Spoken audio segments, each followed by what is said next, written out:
আসসালামু আলাইকুম, শুভ সকাল বন্ধুরা, কেমন আছেন? আশা করি সবাই ভালো আছেন। সো ছোট্ট একটা ব্লগ নিয়ে আপনাদের সামনে হাজির হলাম। সো আমি আছি শাহিদ আপনাদের সাথে।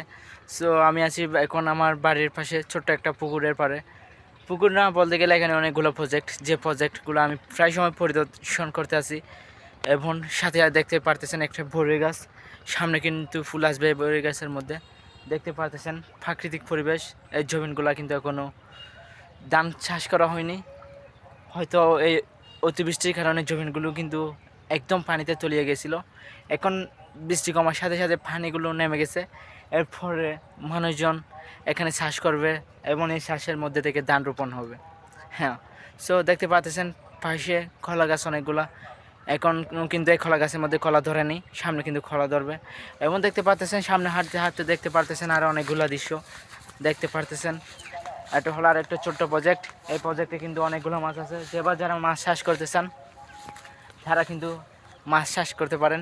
এখন বাণিজ্যের দিক দিয়ে বেশিরভাগ মাছ চাষ করে অনেকেই স্বাবলম্বী হইতেছে। হ্যাঁ, আপনাকে কিন্তু মাছ চাষের মতো কিন্তু মাছ চাষ করতে হবে। হ্যাঁ, আপনি যদি মনে করেন এই পুকুরটা হলো 10 ঘন্টা, 10 ঘন্টা প্রায় 1 বিঘার অর্ধেক।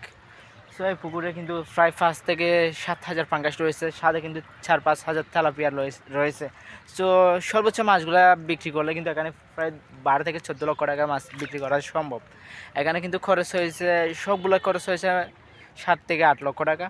আর আপনারা যদি কেউ মাছ চাষ করতে চান তাহলে আমার এখানে আসতে পারেন। এখানে এসে যে যে সমস্ত ডিটেলস আপনারা জানতে চান বা আমি আপনাদেরকে গাইড দিয়ে সাহায্য করতে পারি। হ্যাঁ, তাহলে দেখা হচ্ছে কোনো একটু পরবর্তী ভিডিওতে। আসসালামু আলাইকুম।